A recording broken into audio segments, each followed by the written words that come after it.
Bismillahirrahmanirrahim. Assalamualaikum warahmatullahi wabarakatuh. Nabi Yusuf alaihissalam adalah Nabi ke-11 utusan Allah yang dikenal sebagai sosok baik, jujur, dan parasnya yang tampan. Ketampanan Nabi Yusuf bahkan sampai membuat banyak wanita di sekitarnya terkagum-kagum, termasuk Zulaikha yang mulanya merupakan istri dari majikan Nabi Yusuf alaihissalam. Hanya saja beliau adalah seorang nabi dari keturunan para nabi, sehingga Allah Subhanahu wa taala senantiasa menjaga beliau dari perbuatan keji dan melindungi dari tipu daya wanita. Kami kutip dari buku Kisah Para Nabi, sejarah lengkap kehidupan para nabi sejak Adam alaihissalam hingga Nabi Isa alaihissalam, terbitan 2019 oleh Ibnu Katsir. Suatu hari di sebuah kerajaan Mesir, dipimpin oleh seorang tuan yang bernama Raja Kitfir, atau lebih dikenal dengan Tuan Al-Aziz. Ia memiliki seorang istri yang sangat cantik, muda, cerdas, dan kaya raya, bernama Siti Zulaikha. Mereka berdua mempunyai seorang pelayan kerajaan, yaitu Yusuf alaihissalam. Yusuf sudah cukup lama bekerja dengan Tuan Al-Aziz. Bahkan majikannya itu kagum karena Yusuf adalah sosok pria muda yang baik, terpuji, dan juga sosok yang sangat cerdas. Zulaikha yang terpikat pada Yusuf merencanakan sesuatu hal untuk menggodanya. Akan tetapi Yusuf sangat taat kepada Allah Subhanahu wa taala sehingga ia melindungi diri dan tidak terhasut tipu daya istri tuannya itu. Saat itu pula Raja Kitfir datang melihat langsung Zulaikha dan Yusuf sedang bersamaan di suatu ruangan. Zulaikha langsung membela diri dan menuduh Yusuf telah menggodanya. Setelah beradu argumen serta saksi, Raja Kitfir tersadar bahwa penggoda utamanya ialah Zulaikha.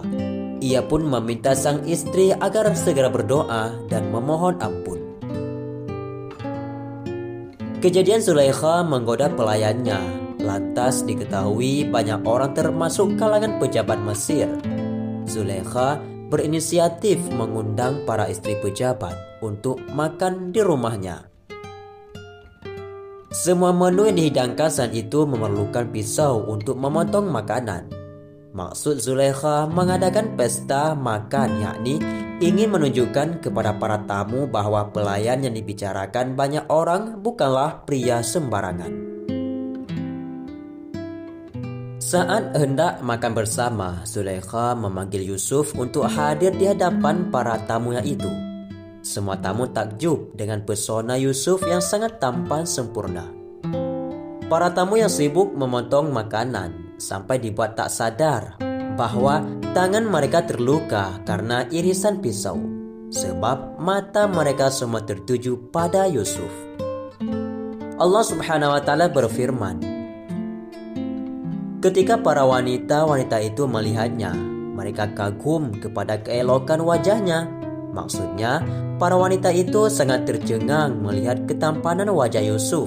Mereka tidak menyangka kalau di antara anak cucu Adam ada yang setampan itu wajahnya.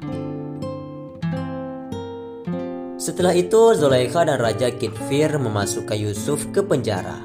Maksud tujuan ini supaya rumor tentang keluarganya tidak berkepanjangan dan membuat masyarakat melupakannya. Yusuf pun tidak keberatan dimasukkan ke penjara. Ia pun mendekam di sana cukup lama hingga lebih dari 5 tahun. Satu hari atas bantuan pelayan lain yang juga pernah satu penjara dengan Yusuf, sang raja kembali melakukan konfirmasi satu persatu ke banyak orang tentang sifat dan sikap Yusuf. Semua orang berkata bahwa Yusuf benar-benar orang baik. Lalu Zulaikha mengakui kesalahan atas perbuatannya itu karena sebenarnya Yusuf tidaklah salah, melainkan dirinya lah yang salah. Kitfir segera membebaskan Yusuf dan membersihkan namanya. Setelah dibebaskan dari penjara dan terbebas dari segala tuduhan, Nabi Yusuf diberikan amanah kekuasaan di kerajaan. Bahkan As-Sa'labi menceritakan bahwa Yusuf menggantikan Raja Kitfir untuk melanjutkan tugas dan wewenangnya. Raja Kitfir juga memberi pesan bahwa tahtanya harus diteruskan oleh Yusuf karena ia percaya kemampuan yang cerdas dan teliti dalam memimpin Mesir. Tak hanya itu saja, sebelum wafat, Raja Kitfir pun lebih dahulu mempertemukan kembali Yusuf dengan Zulaikha dan menikahkan keduanya. Yusuf dan Zulaikha akhirnya menikah dan dikaruniai 2 orang anak laki-laki bernama Afrain serta Mansa. Semua warga Mesir pun sangat suka dengan kepemimpinan Nabi Yusuf alaihissalam. Sahabatku semua, itulah sekilas kisah tentang Nabi Yusuf alaihissalam. Semoga kisah singkat ini memberi manfaat bagi kita semua dan menjadi ilmu pengetahuan yang baru. Wallahu a'lam bishawab. Assalamualaikum warahmatullahi wabarakatuh.